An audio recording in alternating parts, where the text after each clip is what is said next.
Call the meeting to order, please. Dr. Deegan, could you do this flag salute, please? To the flag of the United States of America and to the republic for which it stands, one nation, under God, indivisible, with liberty and justice for all. Deegan. Call the roll, please. Ms. Here. Dr. Bridges. Here. Mr. Jester. Here. Colonel Waters. Well, I won't ask you if we have any special guests tonight because we have a whole room full. And I'll go ahead and approach the podium. And now, for those, these young men and women already understand this, but to we're recognizing everybody in the high schools who earned a 30 or greater on the ACT. To give you an idea, I haven't checked in a while, but the last time I checked, the minimum entrance requirements for schools like, Harvard, et cetera, are in the 28s, 27s. So we're talking about a very accomplished group of students. What we've asked is for them to come, and I'm going to have each of their principals help me in giving them their awards, their recognition. So first we're going to start with Mr. Elam from Eisenhower High School. Well, I'll read through the list. I don't know that all of ours are here. It was a late notice to get the word out to them, and we were in the middle of Where I should stand. Here's an idea. Okay. We were right in the middle of a senior farewell assembly when I got the word. So I see that some of them here. I'll go through and pause for a moment and see who's here and who's not. Connor Bridges. His mother is here to represent him if you want to give it to her. I'm going to give it. I'm going to. Brooklyn Bessie. Sonali Demla. Mitchell Jennings.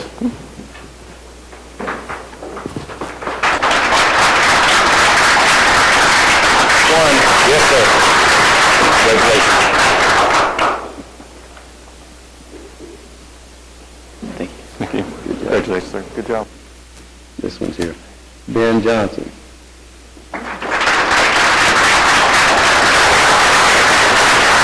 Good job. Thank you. Good job. Watching the cameras is hard. Jordan Kuipers. Courtney LeBay.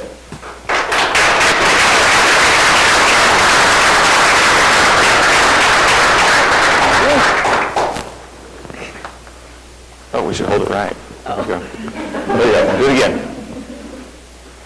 All right. Congratulations. Good job. Elena Lysakova.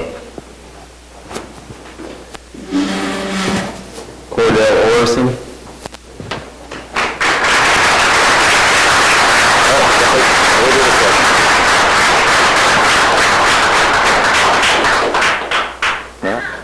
Good job. Nathan Pop. Ethan Price. Devin Probst. William Shuping. Austin Stifer. We're getting close. Riley Wynn. And Noah Zemlin. Okay, I'll take the blame for this. I'll make sure they get these. All right. Thank you. For Eisenhower High School.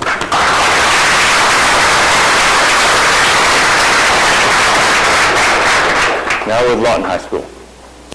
Mandy. I'm not sure that I'm on either. Neville Abram.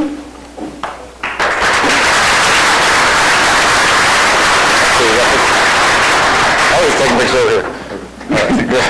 All right. It's hard work. All right. Good work, sir. Good work. Tyler Bishop.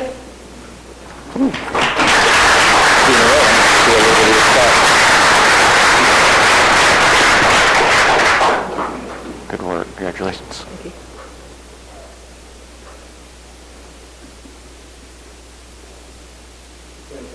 It does. Good work. Congratulations. Ashley Donovan.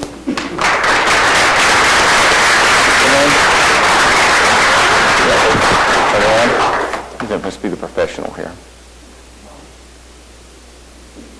All right. You got it. Good job. Jacob Hooper.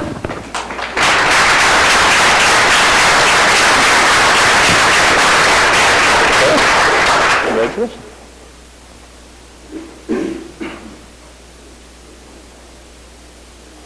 All right. Good job. Cecilia Ramirez.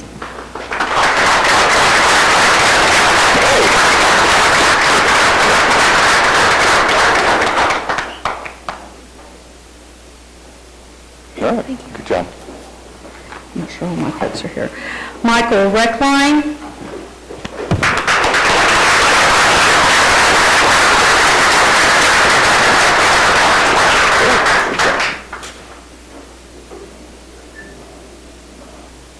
All right. Good job, sir. And then Jan Yoon.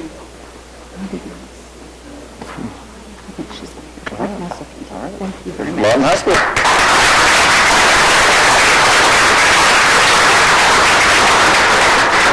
And last only alphabetically, MacArthur. Jonathan Bowman.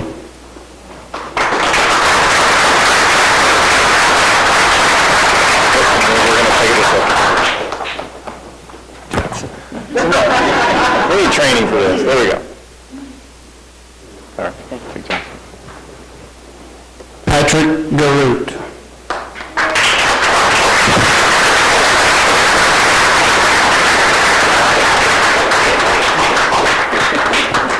There we go. There we go.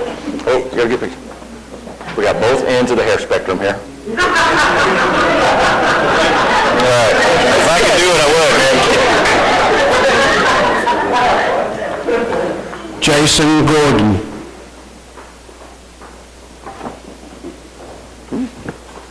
Victoria Jolly. Kelly Lale. Oh, yes. Thank you very much. Good job.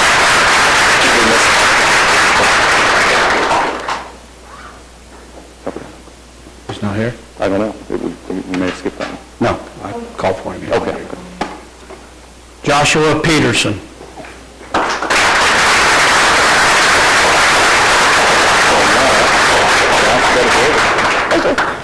Oh, we got over here. All right, good job. Kyle Ruff.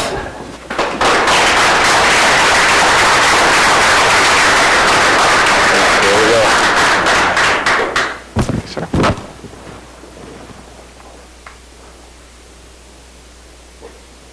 Good job. Aaron Brownsworth.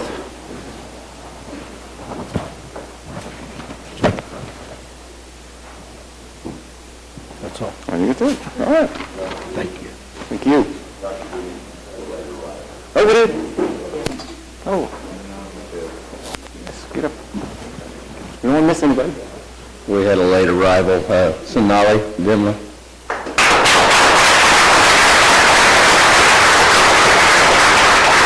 Come over here so we get a good picture. Come over here. This is what it's all about, yeah. You're welcome. Great job. Thank you.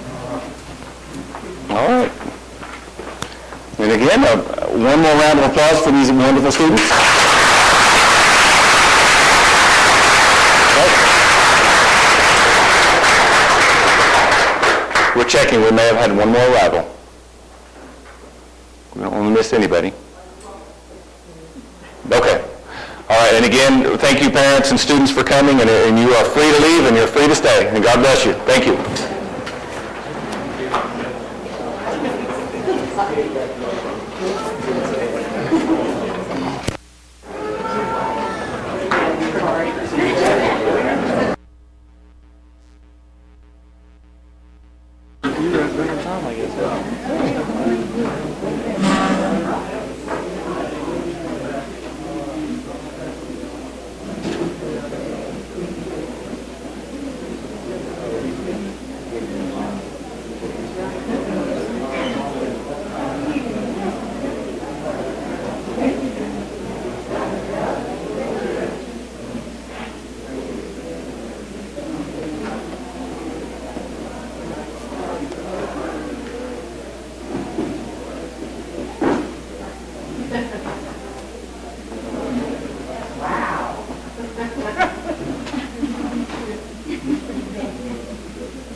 Architect's report, We have none today. departmental report.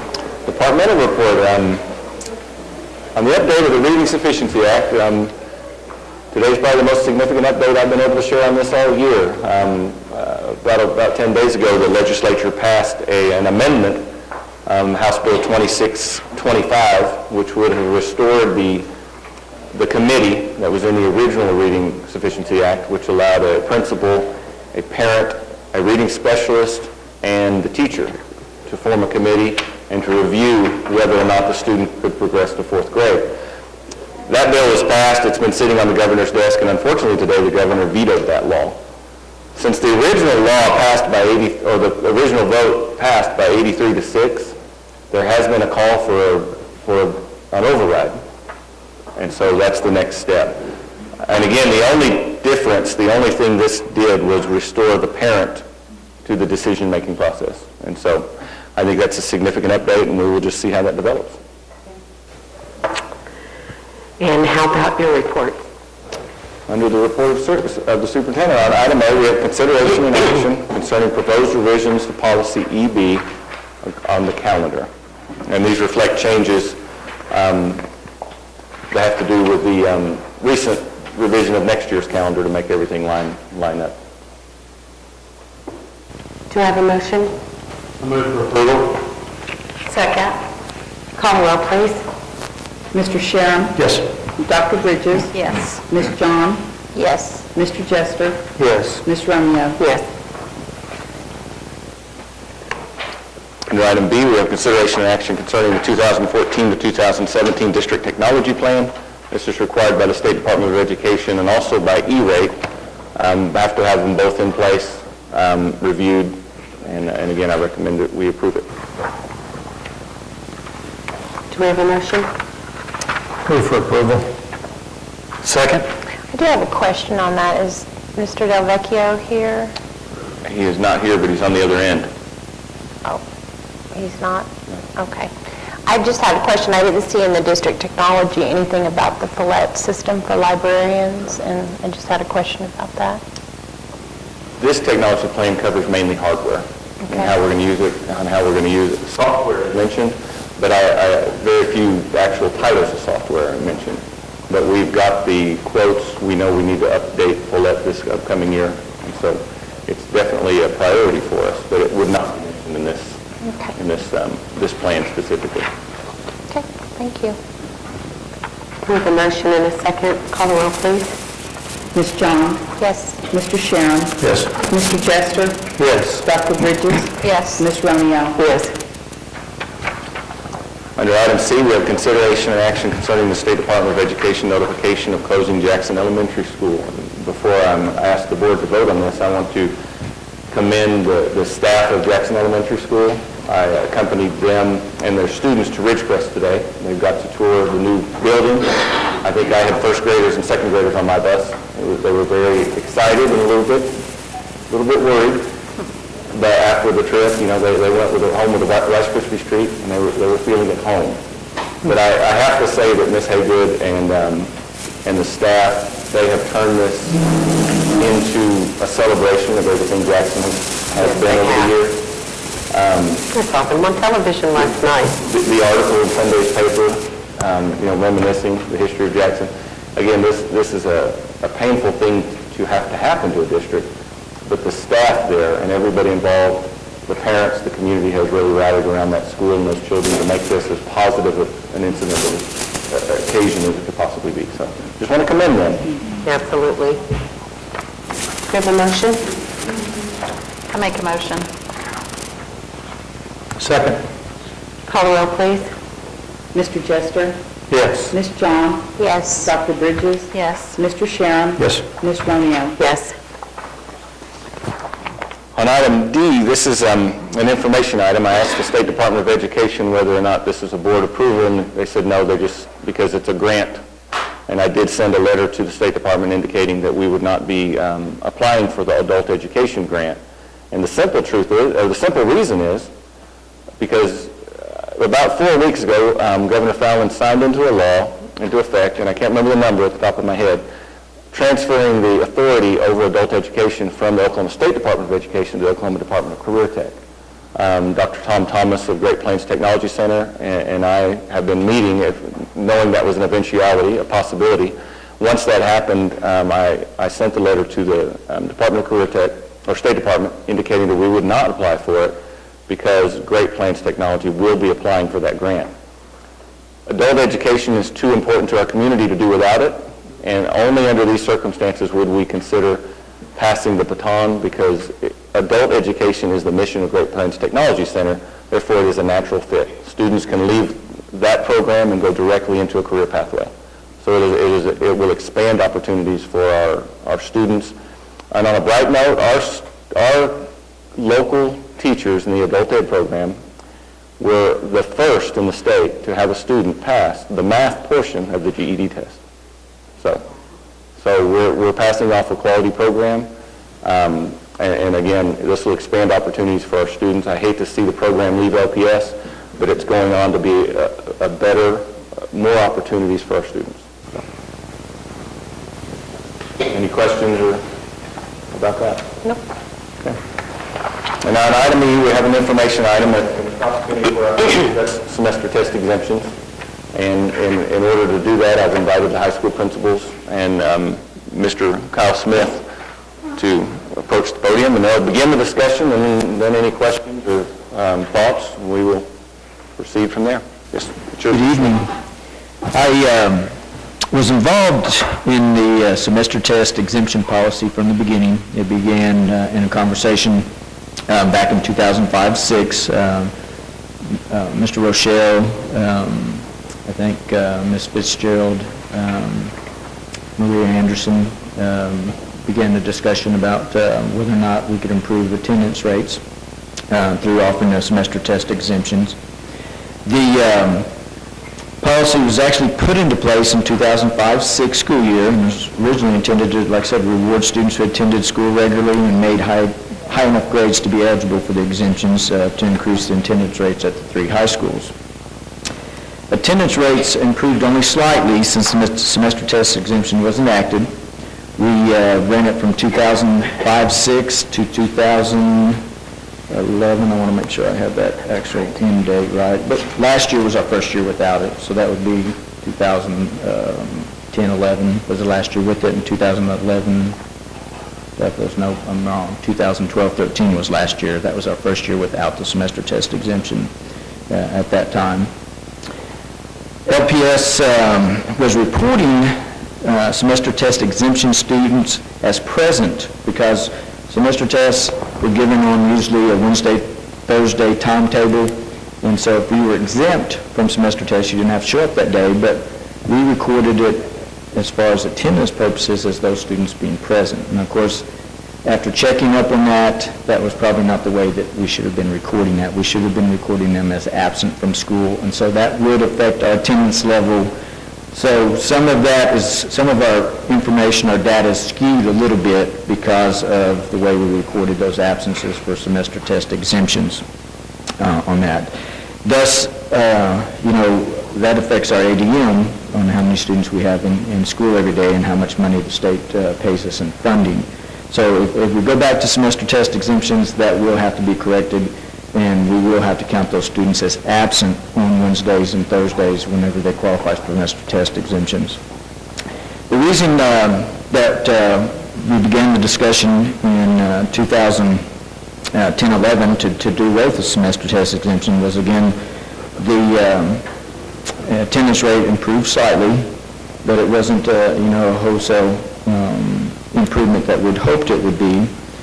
The reconsideration was also kind of a statewide initiative through the State Department of Education to make college and career-ready high school students. College instructors had complained that high school students were not prepared for college rigor, with one of the main concerns being students expressing themselves through a written essay, such as required in a midterm or final exam on the college level. Issues that have also arisen in the past year with the implementation of the teacher evaluation system, TLE, and the use of OAMs, which is other academic measures, which teachers can use as part of their evaluation system, a pre-test and a post-test. So they can give the semester test in August, which kids are not going to perform very well on, but at least they get a starting point about here's how much knowledge these kids knew when they came into my class. Then when they give the semester test at the end of the semester, they can test their curriculum, they can look over what portions of the curriculum that the students didn't do well on and try to adjust their teaching appropriately. Also, as part of their OAM, if they show significant growth in their students' knowledge in that subject, then their TLE, their teacher evaluation, will improve on that. Will you define OAM? OAM is other academic measures, and it's a part of the TLE evaluation that lets a teacher choose what portion of their evaluation they want to come from pre-test, post-test. They could use things like, I know people that counselors, activities directors struggle with this a little bit because it's kind of obvious for teachers to kind of go, well, how well am I doing in the classroom? That's what I want to know. And if I give a pre-test and a post-test, that's one thing that they can use as a measurement of how they're doing on that. The TLE is broken down by the instructional awareness ability of that teacher is 50% of their TLE. There's going to be a VAM that comes up, a value-added measure, that is going to be based on teachers' test scores on EOIs, CRTs, any OCC test that's given by the state. The OAM is going to be 15% of their evaluation, and that can be the pre-test, post-test that they choose. It can be things like if you're sponsor of an organization, take for example student council, and last year your student council numbers were down, and you choose that as your OAM. I'm going to raise the membership in student council by 20%. And so that's your OAM goal at the beginning of the year. At the end of the year, if you raised it to 25% of what it was the year before, then you met your OAM, you get a certain score on your TLE. And you kind of need the alphabet in front of you to kind of understand all this. But the main thing that I've seen, because I'm responsible for looking through all the secondary TLE OAMs, is about a third to a half of our teachers are choosing the pre-test, post-test option for their TLE on that. So they give a test in August, at the end of the semester, or the end of May, they can give a post-test, and they can evaluate how well they've done. The principal, along with the teacher, will determine the growth rate that these students will get. Okay, so if they enter with a pre-test of Algebra 1, they know 50% of the material, we want everybody, to at least be passing, so 10% increase would get everybody to 60%. That would give the teachers a certain TLE score on their OAM. If they raised it to 70%, they'd get a higher score on their TLE OAM. If they raised it to 80%, they'd get a higher score. And in the end, like I said, if they get a perfect score of a 5 on the tier levels, which would give them a 15%, which is the most you can get on your TLE for OAM, say 90%, then that would help that teacher's evaluation on that. It is very complicated. We spent a lot of hours going over TLEs, OAMs, VAMs, roster verifications. It is kind of mind-boggling at all we're throwing at our teachers. But the simple fact is that for OAMs, the obvious thing for teachers to use is a pre-test, post-test to determine how they're doing in their classroom with instruction, curriculum, that kind of thing. Some other issues that arise along this line is that during the 2013-14 school year, we gave a non-essential elements survey that we give every year. One of the questions on the survey reads, and this is given to certified staff, teachers, for the most part. It says, teachers use, I'm going to have to hold this out farther because I'm turning blind. Teachers use test scores including pre- and post-test results, to identify instructional and curriculum gaps, modified units of study, and reteaching as appropriate for areas that students don't perform well in. The response by the district certified staff is 39.27% or 450 agree, and 50.52% or 579 certified staff members strongly agree. So if you add those two together, that's roughly 90% or over 1,000 certified staff that agree that that's an important part of them deciding whether or not they're doing a good job in their classroom with the instruction and the curriculum that they're using on that area. Some other areas that become kind of a complexity to the school, but nothing that, we haven't worked on, but the absences of how a semester test absence and a actual absence of the school day is figured was somewhat of a something that had to be explained over and over, even to people after the semester test had been in place for 4 or 5 years. They would come in and say, my child only missed 6 days of school, has an A. Why is he having to take the semester test? Because the exemption says that you can miss 5 days and have an A and not take the test. Well, for the most part, semester test exemptions, absences, there was no waived day. Like a doctor's note didn't help, okay? A court date, that didn't help, because when we began, there was no excused absence for semester test exemptions. There are excused absences if you miss school, but not for semester test exemptions. Now, we did make some exceptions as we moved down the end.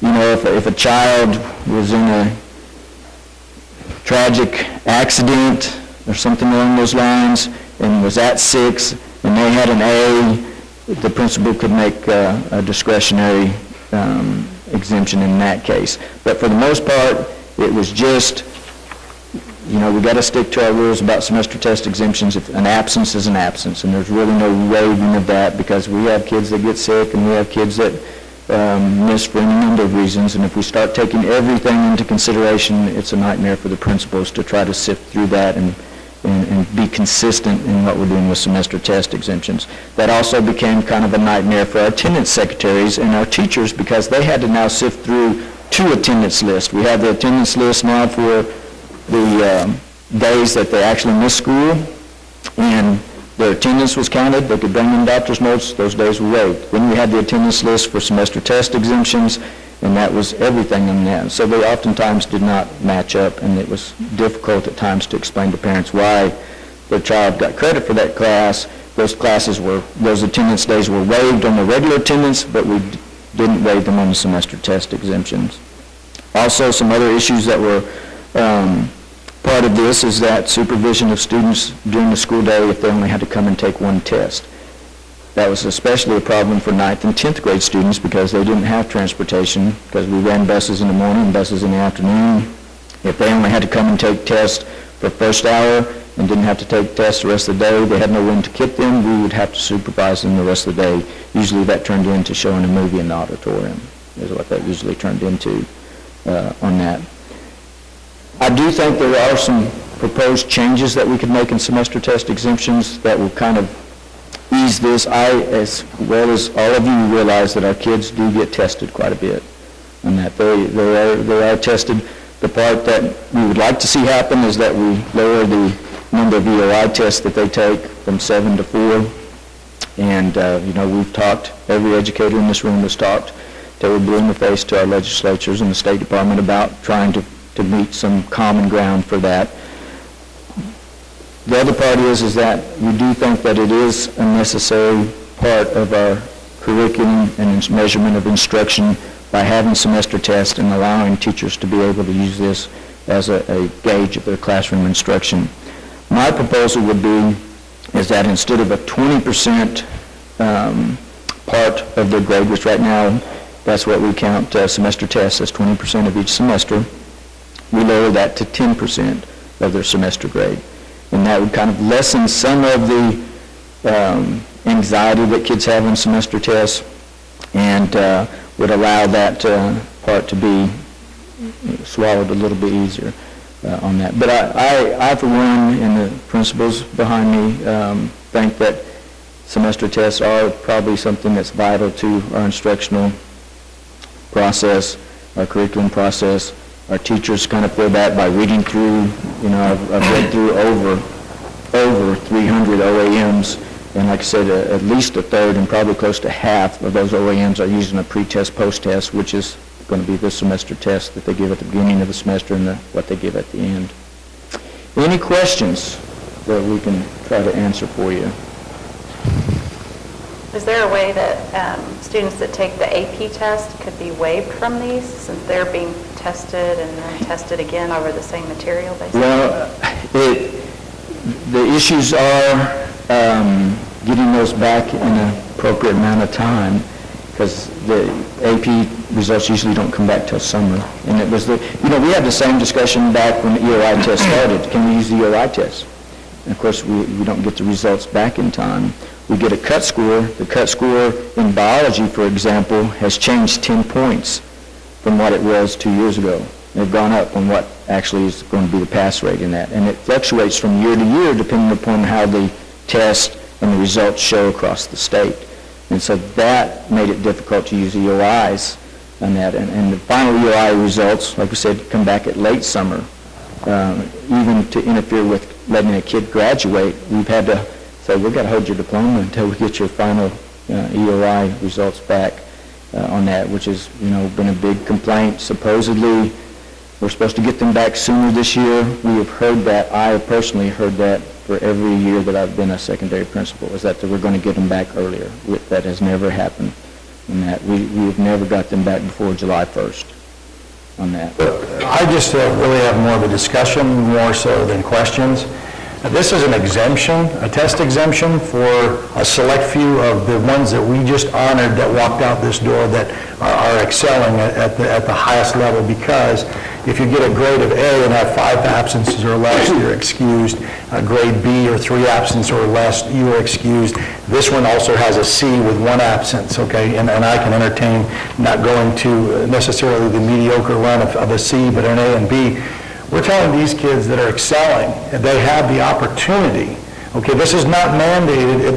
The semester tests still exist, will exist for the majority of the students that are in the class. Okay, so the majority of them have to take it, because either they're going to fall, like you said about the excused absences, they're going to fall and they're going to have to take it, or it's going to be because of grade level. It's not mandated, and I'll show you different examples that I know. One of my sons that decided that his grade wasn't doing very well in school, and because it was weighted 20%, he felt confident that he would take the test. He'd take the test, and his grade average went up. He took the test, even though he would have been exempt from it, he still wanted to be able to improve his grade. Also, parental guidance at home can, even though this exemption could be put in place for a selected few. We always talk about this massive amounts of people that are not, the majority are going to have to take the semester test. I would like to have numbers of how many that we've had in the past that were excused with the exemption that took it. As a parent, even with the exemption, I could have a straight A student and say, you know what? For the betterment of your career and what I want you to do in this household, I would like for you to take that test. Still giving the options. We give the options in sports. We give the options in so many other things. I know that sports get absence because of activities, band, other things. I mean, what if you have a student that isn't involved in athletics and isn't involved in any of this other stuff, and the only thing that they look forward to is excelling in this area and then maybe get into test exemption? Followed by our superintendent, who had an article not too long ago talking about our kids, and you mentioned it, are being tested, way beyond a measure of how we want, would like to, and some of it's state mandated, and I understand that.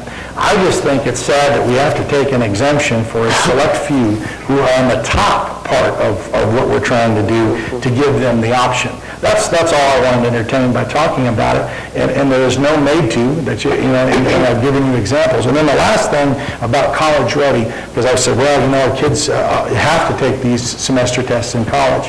My brother-in-law got a bachelor's degree at Cameron and a master's degree at OU, and he's told me that it's based on the professor. He's been exempted from semester tests at the college level based on the professor's discretion. So sometimes he didn't even have to take tests at the college level. So Other school districts are doing it, and I think that we parade it around and make this exemption thing a big deal, when I don't think it really was that much of a big deal, when we're giving an exception if you want to take it, if you meet this criteria, which is not, including a whole bunch, except for the ones that are excelling at the highest level.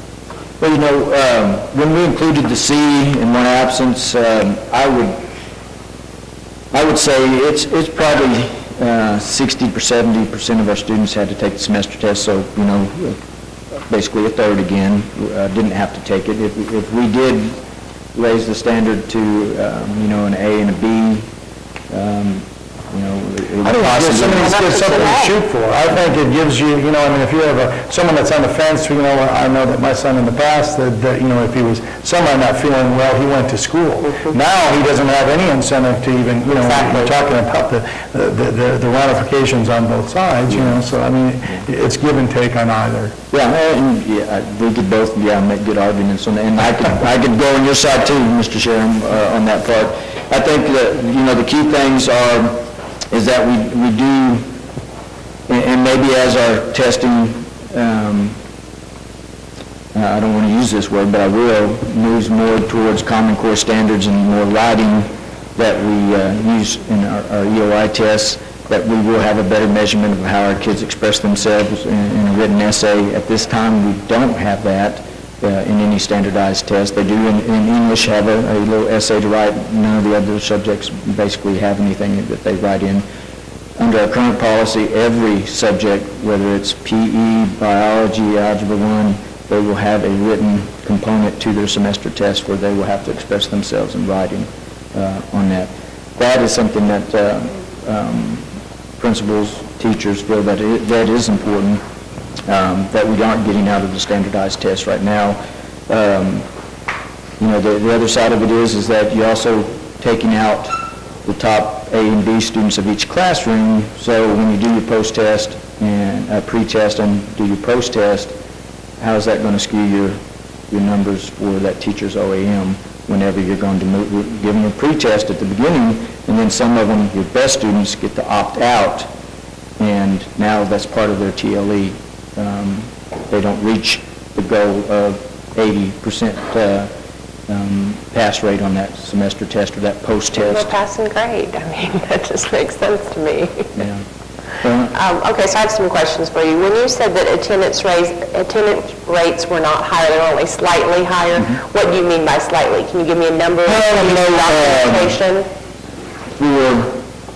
And I had this somewhere, previous. 2004-05, which is when we began the semester test exemptions, Eisenhower High School was 93.8. They went up to 95.2. MacArthur was 94.7. They went up to 95.7. Lawton High was 92.8. They went up to 93.5. This is the first year that you did it, though. Do you have any statistics for the last year that we... The last year we did it, 2011-12, Eisenhower was at 94.4, so they'd gone up basically 0.6 in their attendance. MacArthur was 95.7 in 2005-06. Last year we did it, 2011-12, they were 95.1, so they actually dropped. Lawton High was 93.5 in 2005-06, and they went up to 94.4. Okay. So when you say that the absences cannot be exempt, now you're talking about if they miss that semester test, that you were marking them in as they were there, present at school. But don't we exempt athletes when they are at a track meet or at a golf tournament? We can with the activities absence, but we can't give activities absence for semester test exemptions. We can give them for actual OSA, ag, things like that are deemed appropriate under the state. So we don't have an academic exemption? No, we don't. Okay. No, we don't. So let me just ask you this question. So that the teachers, what you're telling me is they only test them once, and that's the semester test. Do they not have finals? Do they not have quizzes throughout the year? Do they not have any essay questions They throughout the do, year? yeah. I mean, depending on the class, they would have chapter tests at the end of each chapter that they would use, but as a whole, where they combine, if we're talking about U.S. history, they're covering the Civil War, they may cover the first part of the Civil War up until, 1864 at fall break, and then they may cover the second part of the Civil War up until 1865, until Christmas on that. And then when they combine those two in the semester test, they would get a measurement of the whole course and what curriculum. I can tell you this much, as every one of our U.S. history teachers has a guide that they go by of what they need to be teaching and how fast they need to be teaching it, because we know these subject areas are key points on the EOI test. And so it's unfortunate, but to some extent we've turned into teaching the test because we want our kids to be able to pass those at a sufficient level on that. And so they have a pacing chart that they will follow as they go through the course and try to teach it and make sure their kids are ready for the EOI test on that. But like I said, if we take this away, my biggest concern, like I said, it would turn into, like we said, it would turn in, not to say that kids aren't deserving, but it would turn into kind of as a treat for them to be able not to take their semester test exemptions, take their semester test because of the exemptions. My concern is that now how are we measuring our curriculum? We're measuring it now with 60-70% of our students, as opposed to 100% of our students, with knowing that the A and B students are even, not going to be part of the post-testing evaluations that our teachers are doing. It is going to affect their TLE, and so they're going to be concerned about that. If we do a pre-test, post-test, and you're removing, the top 20-30% of my students, how's that going to turn out? 20 to 30% of students in every semester test? It just depends on, the class. I would tell you that in the upper level classes like pre-calculus and things, it would be even higher than that. It would probably be 60% of the kids are exempt on that. In the lower level classes like world history, it's taught to sophomores, or Oklahoma history that's taught to freshmen, it may be 90% that have to take the test on that.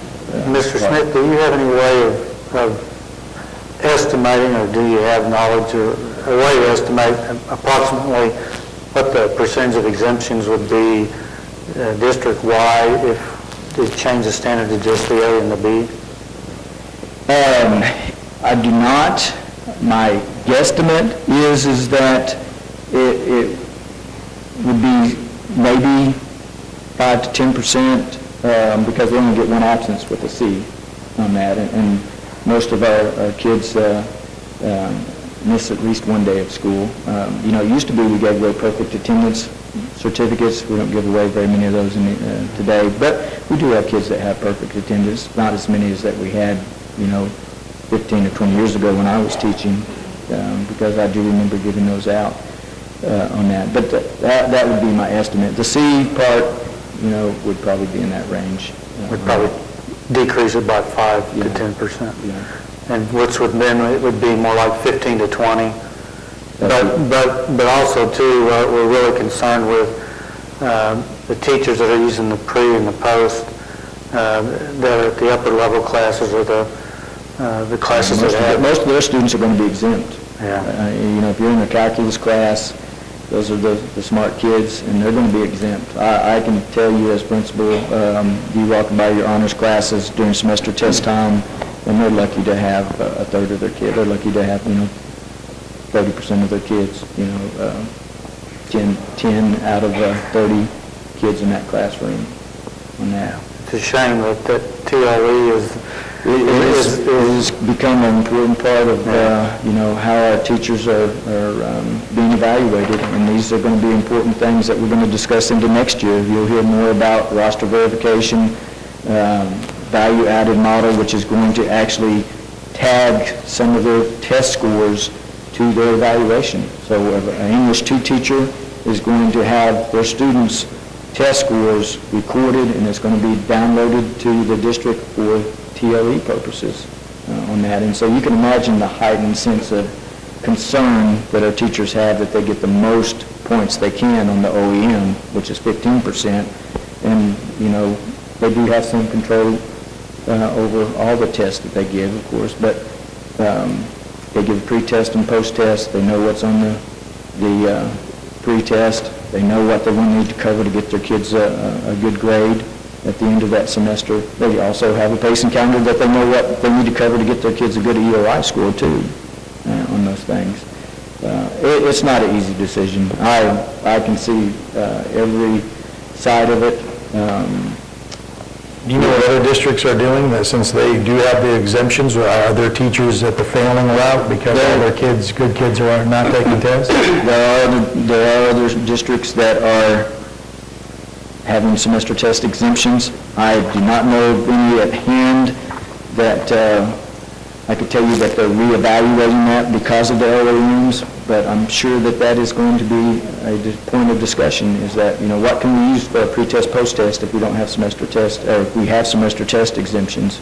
What can I use to evaluate, you know, my instruction in class, the curriculum I'm covered, that I have most of the control over on that, and that is the semester. You mentioned another thing that they could use, that you said that either the beginning and the end test. What was the other evaluation they could use that they opted not to? Well, people like librarians, counselors, activities directors, they have to pick an OAM too. They don't have a pre-test and post-test technically that they can give.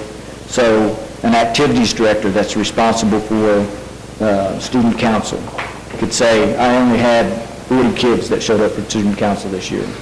I want to have, in years past, I've had 50 or 60 kids, so I want to get those kids involved more. So my OAM or my TLE is going to be more involvement in student council, which I'm sponsor of as the activities director. I'm going to get 50 kids. I'm going to increase that by 10%, okay, or I'm going to increase that by 20%. And you sit down with your principal and we will sit down and decide that if I increase it by 10%, I get 5 more kids in student council, that's going to give me a tier level of 1, which gives me, you know, maybe 5-6 points on my OEM. If I increase it by 20%, if I increase it by 30%, if I increase it by 40% may be your top tier, the 5th tier, that gives me all 15 points on my TLE if I get that. Librarian may use how many library books are checked out each year. I want to increase the amount of library books that are checked out of my library. So they sit down with their principals and they see what they did last year in their checkout of books to students, and they decide then how their OEM is going to be set up so that they can get the points on their TLE. And that. So there's a lot of different options, especially for those that are non-classroom teachers to do that. Any other questions? I could spend all day talking about TLE. I don't like it. But I appreciate your concern and your help in this matter. Thank you. Thank you, Mr. Smith. And I do need to say, when it comes to other academic measures, value-added measures, and TLE, Kyle probably knows more about those 3 areas than anybody else in the district, perhaps anybody else in the state. He and Brenda have been training our entire principals on those, and those issues didn't exist in 2006. These are new issues that complicate the matter, and so it's just information, just something for us to have in our brains. Any further questions for me? Okay. That concludes my report. Okay. Approval of the consent agenda. Does anyone have anything they need to have removed from the consent agenda? Okay. On item 8F. What page is that? That was on page 51 through 67. Or you can go to the 8F tab and it'll tell you. There are 2 items, item A and B, under number 4, which are the Department of the Army Corps of Engineers contract and the license agreement with Unite Private Networks, LLC. Both of those need to be pulled. Because the contract is with Unite, the Corps of Engineers will be dealing with them, and we will at a later date be paying them. Because our contract is not with the Corps, it is with Unite. So therefore, those 2 contracts do not need to be acted upon. Okay. Just need to be pulled. Make a motion to approve the consent agenda with those two items pulled. Second? Call the roll, please. Ms. John? Yes. Mr. Chester? Yes. Mr. Sharon? Yes. Dr. Bridges? Yes. Ms. Romeo? Yes. Do we have need for an executive session this evening? I do believe so. Okay. Make a motion to go into executive session. Second? Call the roll, please. Dr. Bridges? Yes. Mr. Chester? Yes. Ms. John? Yes. Mr. Sharon?